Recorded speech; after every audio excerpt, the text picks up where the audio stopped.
सुप्रभात प्यारे छात्रों। हिंदी की हमारी इस कक्षा में आज हम अरविंद कुमार सिंह का एक लेख पढ़ने जा रहे हैं। लेख बहुत ही रोचक है। चिट्ठियों की अनूठी दुनिया। चिट्ठियाँ क्या होती है ये आपको बहुत अच्छे से पता है। चिट्ठियाँ, पत्र, लेटर,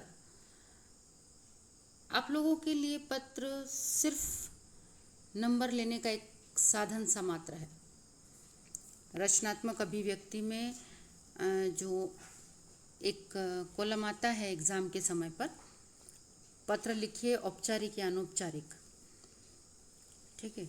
तो आप आज जो हमारा चलन है उस हिसाब से आप लोगों के लिए पत्र खाली यहाँ तक ही सीमित है कि एग्ज़ाम में आता है, जहाँ पर अगर थोड़ी सी स्किल हमें ध्यान में है तो हम पूरे में से पूरे नंबर ले ही सकते हैं। लेकिन एक समय हुआ करता था जब चिट्ठियों का अपने आप में बहुत अधिक महत्व हुआ करता था, और आज भी चिट्ठियों का वो महत्व बहुत हद तक कायम है। यही अरविंद कुमार बता रहे हैं कि चाहे पत्रों का आदान प्रदान कम हो गया है, लेकिन जो एक महत्व है पत्रों का, वो अभी तक पूरी तरीके से समाप्त नहीं हुआ है। चिट्ठियों की, पत्रों की एक अलग सी दुनिया है। आज भी बहुत से लोगों ने पुरानी चिट्ठियों को अवेयर कर, उन्हें संभाल कर रख रखा है। बहुत सौ ने तो कुछ विशेष पुरुषों की या विशेष शख्सियत की चिट्ठियों को संभाल कर किताबों की किताबें लिख दी है। तो वही सब कुछ लेखक अपने लेख के माध्यम से समझाना चाह रहे हैं। तो आइए हम शुरू कर देते हैं अपना अगला अध्याय, चिट्ठियों की अनूठी दुनिया। अनूठी दुनिया यानी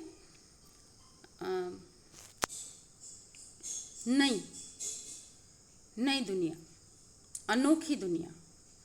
नई दुनिया भी नहीं कहूँगी मैं, अनोखी दुनिया कहूँगी। अनूठी का अर्थ होता है अनोखी दुनिया। पत्रों की दुनिया भी अजीबोगरीब है और उसकी उपयोगिता हमेशा ही बनी रहती है। पत्र जो काम कर सकते हैं वह संचार का आधुनिक साधन नहीं कर सकते। पत्र जैसा संतोष फ़ोन या एसएमएस का संदेश कहाँ दे सकता है। पत्र एक नया सिलसिला शुरू करते हैं और राजनीति, साहित्य तथा कला के क्षेत्र में तमाम विवाद और नई घटनाओं की जड़ भी पत्र ही होते हैं। विवाद का अर्थ यहाँ पर लड़ाई से है।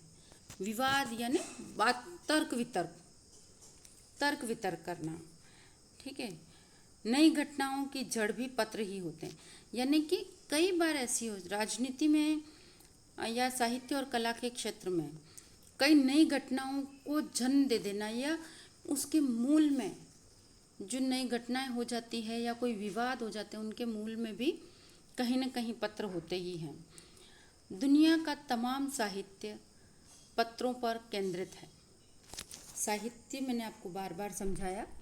साहित्य का अर्थ यानी कि किसी भी भाषा में जो रचा जाता है साहित्य, चाहे वो कहानी हो, लेख हो, कविताएं हो, उसे हम साहित्य कहते हैं। केंद्रित है ना, यानी निर्भर। केंद्रित यानी क्या? निर्भर, ठीक है, किसी पर डिपेंड हो जाना, यानी या फिर केंद्रित या मूल भाव, दोनों चीज़ें हो सकती है। और मानव सभ्यता के विकास में पत्रों ने अनूठी भूमिका निभाई है, ठीक है ना।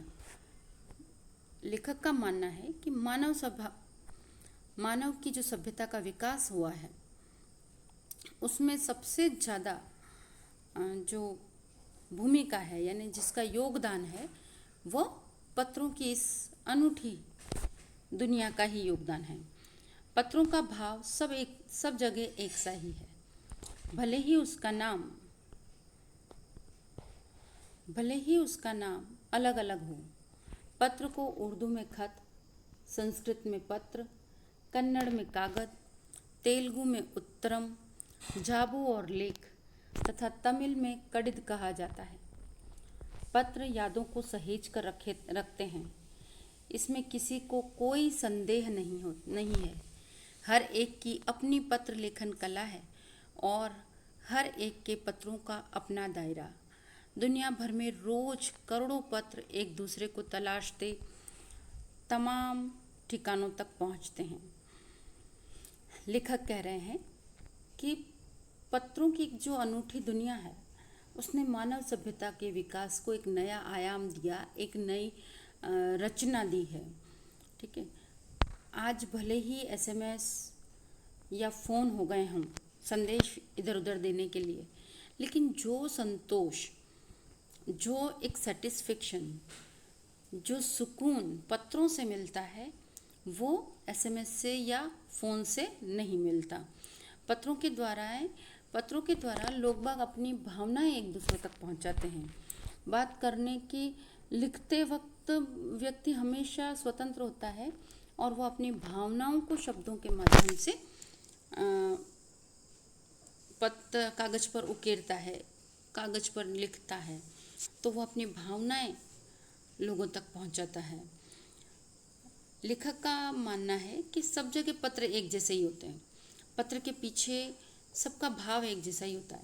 भले ही अलग अलग भाषाओं में अलग अलग कहा जाता है पत्र को। उर्दू में खत, संस्कृत में पत्र, कन्नड़ में कागज, तेलुगु में उत्तर, इस तरीके से अलग अलग भाषा में अलग अलग कहा जाता है पत्र को। ठीक है, लेकिन जो पत्र है वो उसका भाव एक सा होता है। लोगों तक संदेश पहुंचाना, लोगों तक एक दूसरे की भावनाओं को पहुंचाना। और सबसे बड़ी बात है कि पत्रों के माध्यम से लोग बाग यादों को संजो कर रखते हैं, यानी कि यादों को संभाल कर रखते हैं।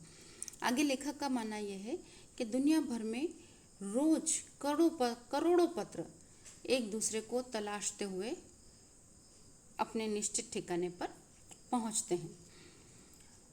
भारत में ही रोज 4.5 करोड़ चिट्ठियां डाक में डाली जाती है, जो साबित करती है कि पत्र कितनी अहमियत रखते हैं।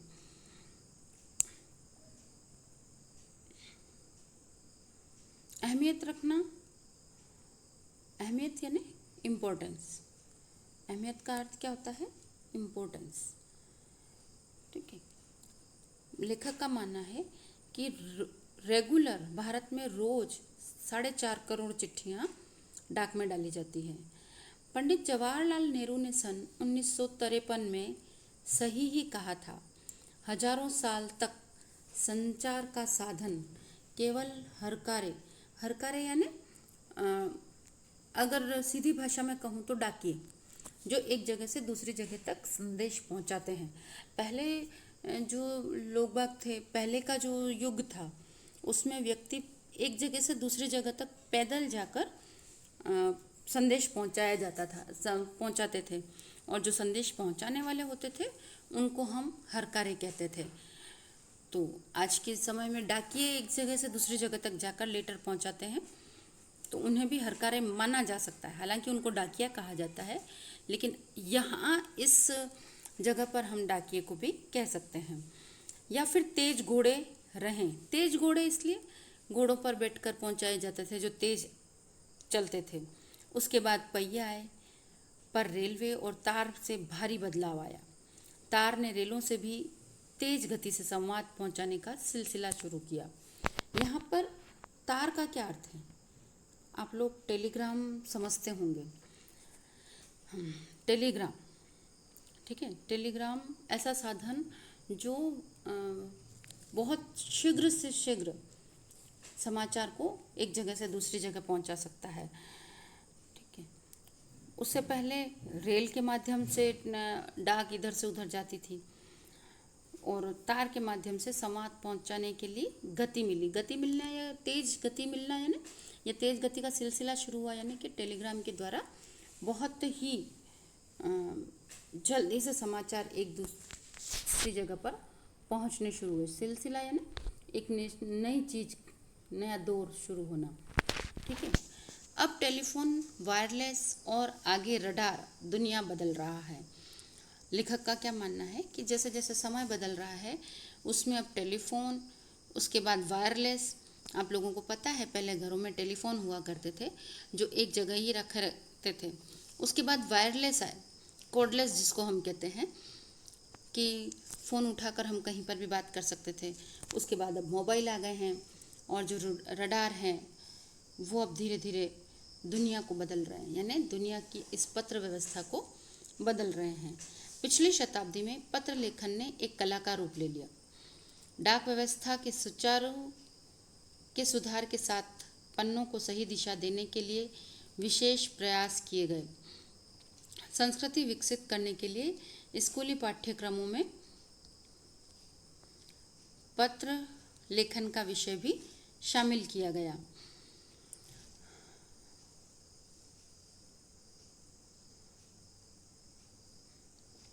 इसके आगे लेखक कहते हैं कि स्थिति धीरे धीरे ये हो गई कि पिछली शताब्दी यानी पिछला जो 100 वर्ष का समय निकला, जैसे जैसे दुनिया बदलती गई वैसे वैसे स्थिति क्या हो गई कि पाठ्यक्रम में, हाँ, स्कूल की जो शिक्षाएं होती हैं उसमें इस कला को विकसित किया गया लेखन के एक रूप में।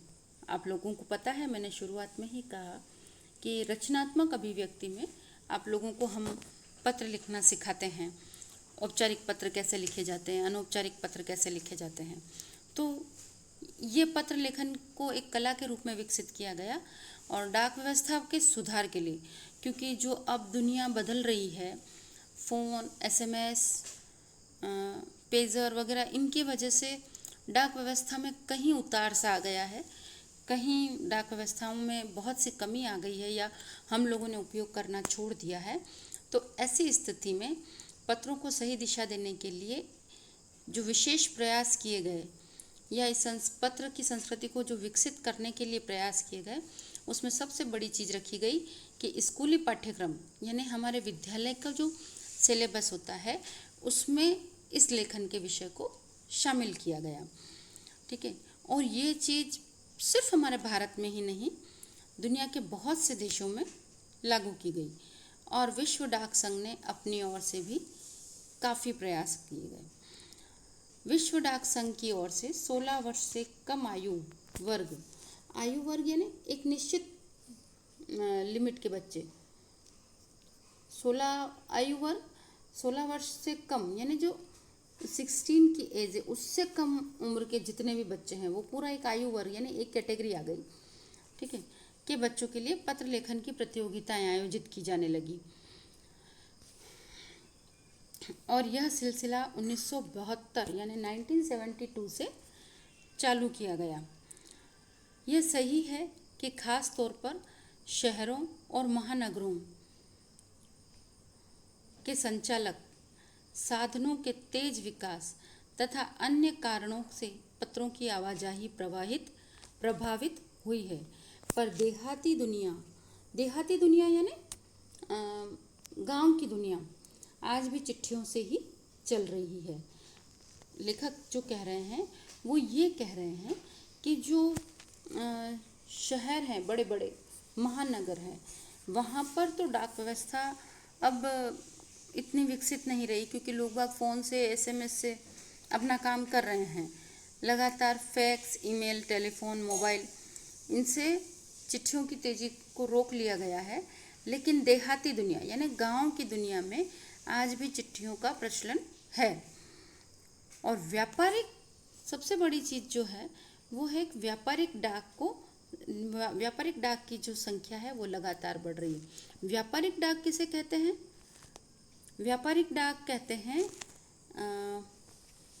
जो बिजनेस से रिलेटेड हैं, व्यापार से, बिजनेस से रिलेटेड जो भी सूचनाएं हैं वो डाक व्यवस्था के थ्रू दी जाने लगी। जहाँ तक पत्रों का सवाल है, अगर आप बारीकी से उसकी तह में जाएं तो आपको ऐसा कोई नहीं मिलेगा जिसने कभी किसी को पत्र नहीं लिखा या न लिखवाया हो। यह पत्र का बेसब्री से इंतज़ार न किया हो। हमारे सैनिक पत्रों का जिस उत्सुकता से इंतज़ार करते हैं उसकी कोई मिसाल ही नहीं। एक दौर था जब लोग पत्रों का महीनों इंतज़ार करते थे, पर अब वह बात नहीं। लेखक कहते हैं कि अगर हम बहुत ध्यान से सोचें, बारीकी से सोचें, तो शायद आज दुनिया में ऐसा कोई नहीं होगा जिसने किसी को पत्र नहीं लिखा या नहीं लिखवाया होगा। ठीक है।